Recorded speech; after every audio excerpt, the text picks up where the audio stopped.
Perfect আছে, কিন্তু মুভিটা ভালো লাগছে না। মানে কেন?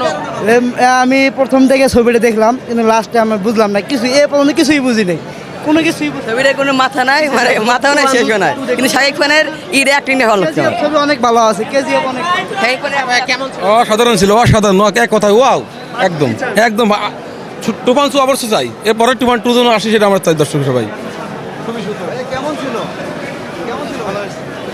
ছবিটা অনেক সুন্দর হয়েছে, চাই আমরা এরকম সিনেমা, গানগুলো আরো হিট হয়েছে।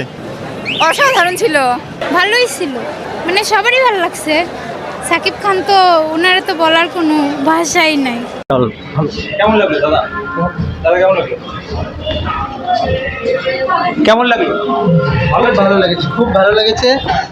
তুফান টু দেখতে আবার আসছে। সবাই যে বলছিল এটা হিন্দি সিনেমা রিমেক, এরকম কি কিছু পাওয়া গেছে আদৌ? না না, সত্যি এই ফার্স্ট টাইম আমি অনেক বাংলাদেশের মুভি দেখেছি, আমার ফার্স্ট টাইম মনে হলো যে কোনো বাংলাদেশের মুভি ভাই আমার মন ছুঁয়েছে, আমার পুরো পয়সা উসুল, আমার সত্যিই ভালো লেগেছে। মানে রায়ান রাফি যে বিষয়টা বলছিলেন যে আমরা সেই কোয়ালিটি ফিল্ম দেওয়ার চেষ্টা করবো, সেটা তাহলে রাখতে পেরেছেন? হ্যাঁ, এটা একদম ঠিক কথা যে রাখতে পেরেছেন, মানে কি একদম 200% রাখতে পেরেছেন, খুবই সুন্দর চেষ্টা করেছে, ভালো লেগেছে। Okay ma'am, thank you.